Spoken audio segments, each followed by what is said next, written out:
बिस्मिल्लाहिर्रहमानिर्रहीम। अस्सलाम वालेकुम। Welcome back to Kitchen Classic. हमारे यहाँ सर्दी इस वक्त ज़ोरों पे है और ऐसे में एक चीज़ जो सबसे ज़्यादा मेरे घर में बनती है वो है चिकन वेजिटेबल सूप।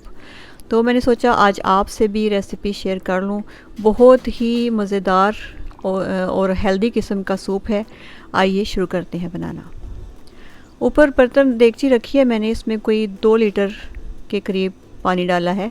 पानी थोड़ा सा गर्म हो गया है। अब इसमें मैं डालूँगी चिकन है मेरे पास कोई आधा किलो। बोन वाला चिकन लेना है आपने। हड्डियाँ होना ज़रूरी है क्योंकि इससे यखनी अच्छी बनेगी और सूप का टेस्ट भी अच्छा आएगा और हेल्थ के लिए भी अच्छा है। ये चला गया।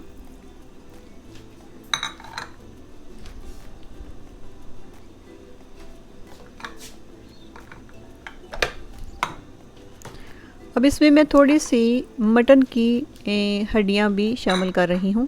आप ना शामिल करना चाहें तो ना करें। अब इसमें लहसुन है छिला हुआ और अदरक के 2 पीस हैं, ये डाल दिए। अब इसमें ये थोड़े से मसाले हैं। दालचीनी की 1 स्टिक है, सफ़ेद ज़ीरा, खुश्क धनिया और 3-4 मोटी इलायची, ये भी डाल दी।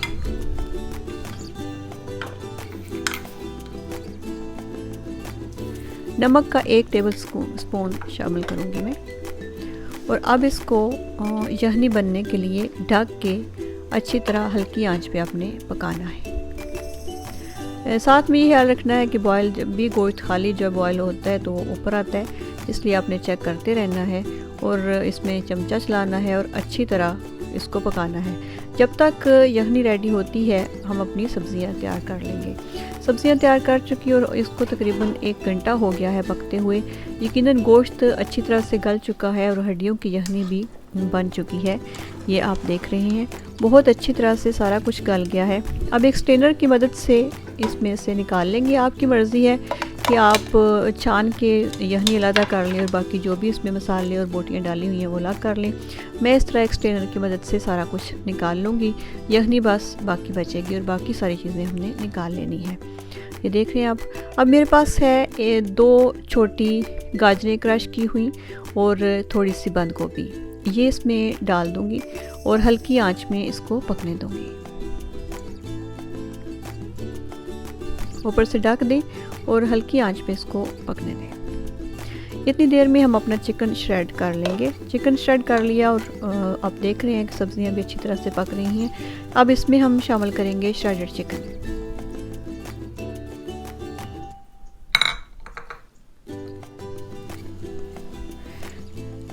और अब इसमें मैंने डाले हैं 2 टीस्पून अजीनोमोटो यानी चाइनीज़ साल्ट और ढक के इनको थोड़ी देर के लिए पकने के लिए छोड़ दिया है। अब इसमें शामिल करूंगी मैं कॉर्नफ्लावर के 4 से 5 बड़े चमचे कॉर्नफ्लावर के पानी में हल करके इसमें हम शामिल करेंगे। अब आप अपने अंदाज़े से डालें कि आपके इसमें 4 चम्मच डालने से हो जाएगा या 5 चम्मच शामिल करने पड़ेंगे, यह आपने देख के करना है। 4 से 5 फुल भरे हुए चमचे पानी में हल करके अब मैं सूप में आहिस्ता आहिस्ता शामिल कर लेने हैं और बराबर हिलाते रहना है जैसे कि आप देख रहे हैं।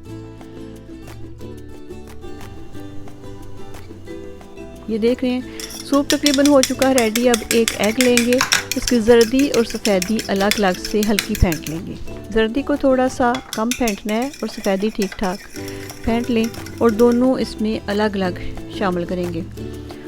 तकरीबन सूप रेडी हो चुका है। आप देख रहे हैं ये अंडा शामिल करने के बाद बहुत हेल्दी, बहुत मज़ेदार गर्मियों का सर्दियों का ख़ास तोहफ़ा सूप आप ज़रूर तैयार करें। सर्दी के मौसम में तो ख़ास तौर पे ये बहुत अच्छा लगता है, गर्म भी है और हेल्दी भी। तो मेरे घर में सबसे ज़्यादा सर्दी में जो चीज़ बनती है वो यही है। आप ट्राई करें ज़रूर, इंशाल्लाह आपको पसंद आएगा। ये देखें बहुत देखने में बहुत खूबसूरत लगता है, खाने में बहुत मज़ेदार, खुशबू बहुत अच्छी आ रही है।